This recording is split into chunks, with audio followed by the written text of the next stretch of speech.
Hey everyone, it's Jamie and welcome back to my channel. Today we are doing another build here in Glimmerbrook, the new world we got with the Realm of Magic. And something I just want to reiterate, I am loving this pack. I know not everyone else is loving because I know, for one, witches or spellcasters as they're called here in The Sims 4. I know that's not everyone's cup of tea, but it is mine. I love witches, I loved Harry Potter growing up. I loved Sabrina the Teenage Witch. Now as an adult, a little bit older, I love the Chilling Adventures of Sabrina. I also love just like witches in general. I've done, if you guys, are interested in my other channel, my art history channel, I do have a few videos on there kind of about historical depictions of witches in art. I have also a video about the Scarlet Witch from Marvel Comics, as well as I just have a few essays on my website, just kind of like dedicated to just about witchcraft and kind of the idea of using witches in art is a way to reclaim an identity that has historically been used to oppress women. So, I love me some witches. I love me witchy stories, witchy characters. This is who I am. But I'm loving this pack. It's just, the world is beautiful. I love the gameplay. I will agree, there's some people saying, like, the gameplay is too easy, and I'll agree, like, yeah, it is a little, there's not too much of a challenge to it, but I'm not mad about it. I don't recall, like, The Sims ever being a difficult series. Maybe that's just me, I don't know, I do like this, but the UI system they created for this, it surpasses what they did with vampires. They've just really outdone themselves, in my opinion, with just, like, the gameplay, the world, it's a beautiful pack. I can't help but, I can understand why people don't like it, but I 100% loving it. But as I was doing this build, I decided I wanted to do a library here on the community lot here in Glimmerbrook. I don't really play with bars that often. I use lounges over bars most of the time. I don't really find an appeal to bars, I guess. That's just me. So you could probably, if you want to download this, you could probably put it in a different world or on a different lot here if you still want to use a bar. As well as, I think I might build a bar or a lounge anyways here in Glimmerbrook. Might not, though. I'm completely fine with, in my own personal gameplay, just not having it. While I was building this, though, I did notice something really interesting about this pack. So, vampires in Strangerville, I feel like the build and buy mode items, I feel like just work so well together. And it makes sense, they're both kind of Victorian, Gothic, 19th century inspired architecture and aesthetics. Here in Glimmerbrook, we got kind of this Art Nouveau Victorian style, a little bit more, a style that I think you see a little bit more with a Victorian style that we call Second Empire, which is very similar to the rest of the Victorian period, very inspired by Gothic and Gothic revival.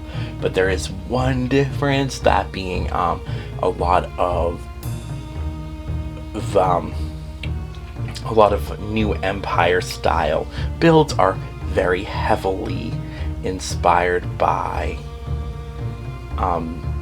Baroque being an Italian movement in the 17th century.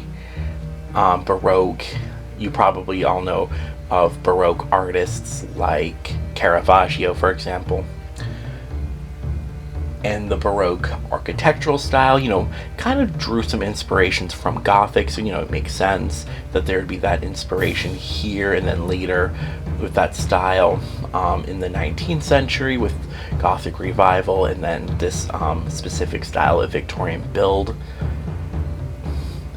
And one of the things that really separates this style from the other Victorian styles is that inspiration from Baroque. Baroque, if you don't know, is a the term itself is a bastardization of a Spanish word meaning misshapen pearl.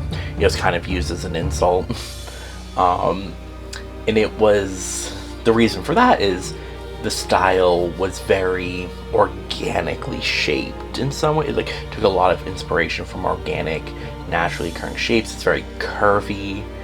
It's very beautiful, very natural looking. And like I said, even though in the Victorian period and in the Gothic period there was an interest in kind of organic looking shapes, a lot of it's more what I would call face value. It's kind of just there. It's not too heavily incorporated into the architecture itself. It's just kind of like a little visual thing. But when you get into Baroque and then into the 19th century revival style of it, there's a lot more inspiration being taken. And you kind of see that in the windows and in the doors in this pack. But because of that, this pack doesn't mesh well with what I've noticed. It doesn't really mesh well with Strangerville, which is odd because Strangerville and vampires, they go hand in hand pretty well. I use them a lot in my builds. I think they mesh pretty well. And then vampires and Realm of Magic, once again, go together hand in hand so nicely. But then you have Strangerville and it just doesn't.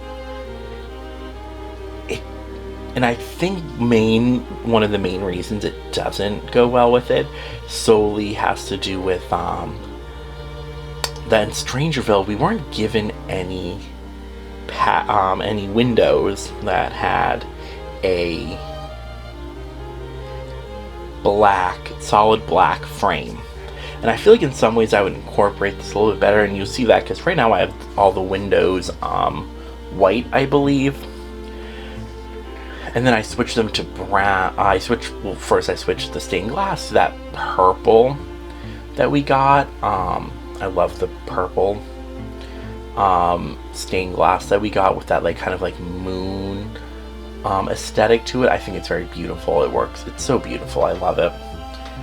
But because there's always a but. It just doesn't seem to jive well with Strangerville, and that's because Strangerville doesn't have any black frames, and then those beautiful moon kind of stained glass we got does have a black in its frame, and I feel like it would just tie it together so much better. And I think that's a complaint the entire Sims 4 community has had in a general, is just we need basic matching swatches so that we can better mix and match build mode and buy mode items with each other. So I completely agree. As much as I love The Sims 4, and I'm one of those people who I believe The Sims 4 is superior than its past predecessors. I know not everyone feels that way. I am one of those people though. I will agree. The Sims, if Maxis could go back and just the Maxis EA Sims team could just go back and just add matching swatches to all existing windows and doors, and going forward just making sure there's a matching black and white swatch, just plain, nothing too fancy, it would just, I think, help a lot.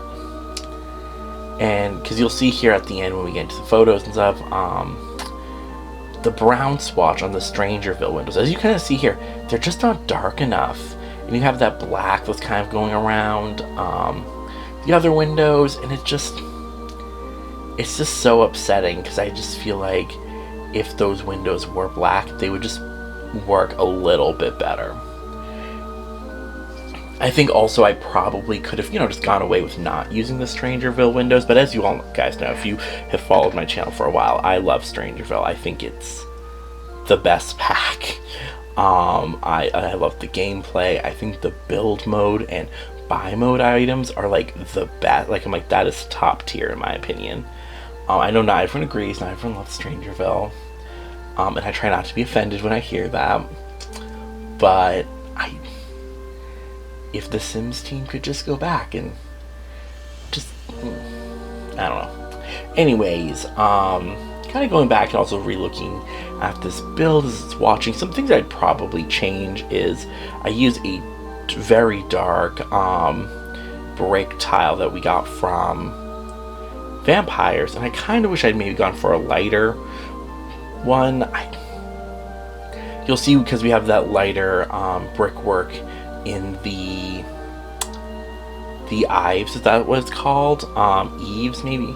I forget what it's called. The part that goes around under the roof there, as well as around the windows, there's kind of that bluish gray I have going on, and I use it in the gargoyles and the grotesques on the building, just to kind of tie it in. I just feel like they would have looked a little bit better on a lighter brick, maybe even a brick closer to that color. But instead I just went for this dark, and I'm not really sure why. I think it makes the stained glass pop more. Maybe that's why I did it. I don't know. If I could go back, I would change it. And I mean, yes, I could, but I'm one of those people where I'm like, I'm fine with looking at my mistakes. Also, OBS kept crashing, so some things are missing from the video. Like, I go back to all the bump outs there, the Victorian bump outs, and I replace them with a white wall, kind of wooden wallpaper. Sorry, I was forgetting the word. And I just, because that's something I see a lot on, especially on a lot of Victorians, especially a lot of the later new Empire, Second Empire builds. Anyways, here I'm using these little bricky things. They're from Jungle Adventure, and I just was looking at them one day. I was like, you know what? These actually I feel like I could use, and I'm really happy that I used them because I really like how they look. And I really am just trying to look more at The Sims 4 at like little items we have like that just laying around in the game that I could use to help flesh out my builds more, because especially a lot of the Victorians I build, they just are missing that flair, if that makes sense. Anyways, we're getting right now into the photos. I hope you like this build. You can download it off the gallery. I'm pretty happy with how it came out. Let me know down below what you want me to build next. If you like this build, if you hate it. And let me guys know what you think also about mixing and matching Strangerville, Realm of Magic, and Vampires. Because in some way, I think you can try to pull it off, but sometimes there's some areas where it doesn't work out as well as I had hoped. Anyways, I'll see you in the next one.